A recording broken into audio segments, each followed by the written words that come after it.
I could make some money driving my own car and help you too. Wouldn't that be great? Your lift has arrived. Thousands of people already do that thanks to new cell phone technology that lets ordinary car owners offer rides to people. People who want a ride open an application. This one's called Lyft. Others include Sidecar. They press a button, and that flags a nearby driver. In this case, me.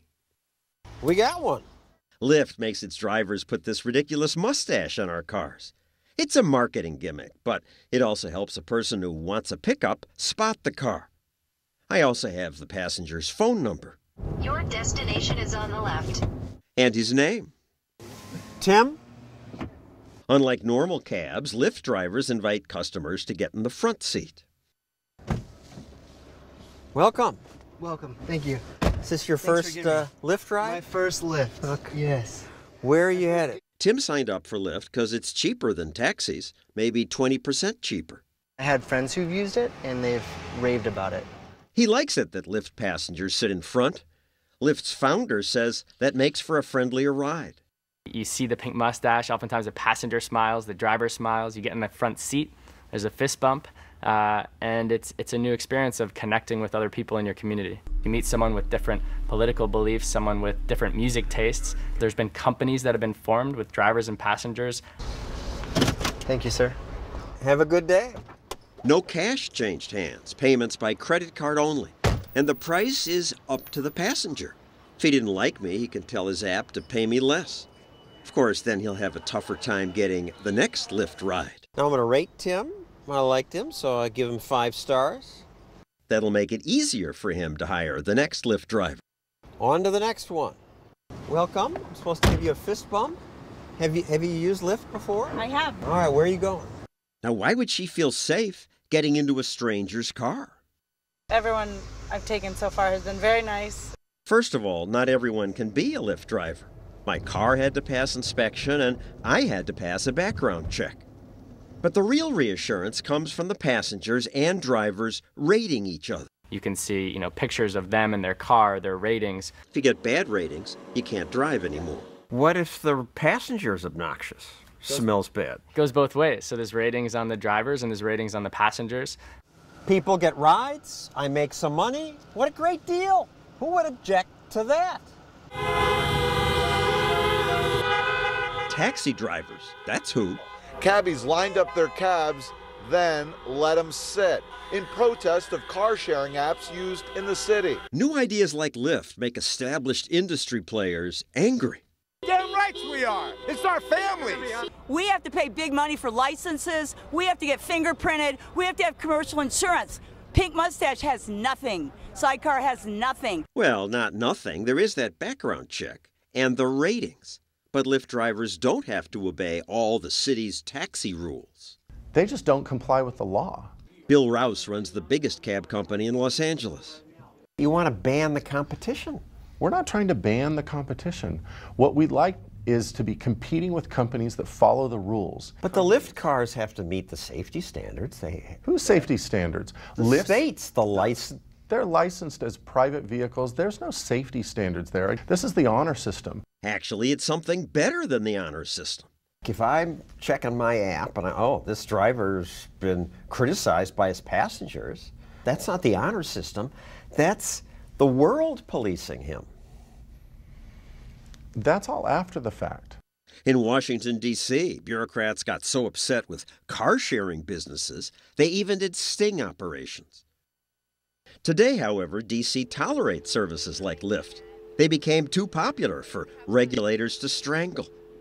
There's no evidence that regulated cabs are safer. Here in New York, a licensed cab driver jumped a curb, hit a woman, admitted I shouldn't be driving. That doesn't cry out for less safety regulation. It actually cries out for more vigorous enforcement of the safety regulations. Of course, that regulation makes it hard for outsiders to compete.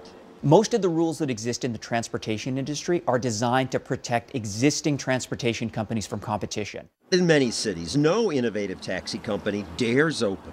In Nashville, Tennessee, bureaucrats demanded that every car service but established companies must charge at least $45 a ride.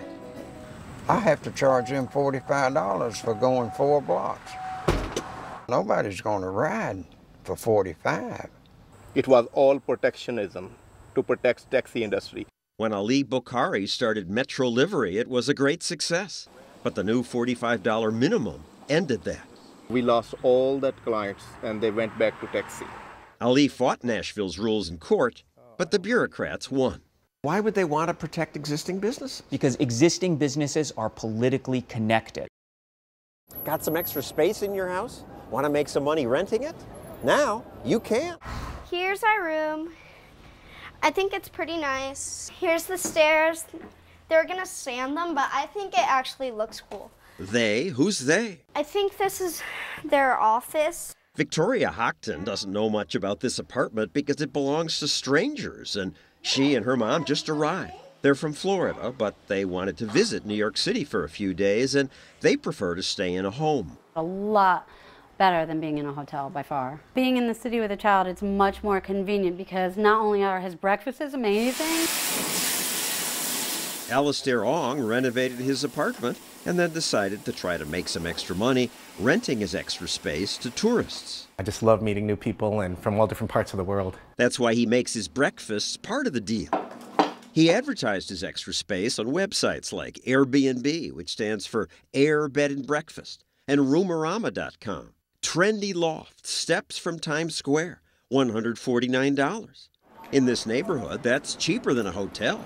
Plus, Julie liked the pictures on the website and comments from previous guests, like the apartment is cozy, felt like a home away from home. Not only are we able to use the fridge, we have a microwave, fresh hot coffee. Ooh, I'll make it. Julie likes staying in homes because this way her daughter gets to learn a little about how different people live.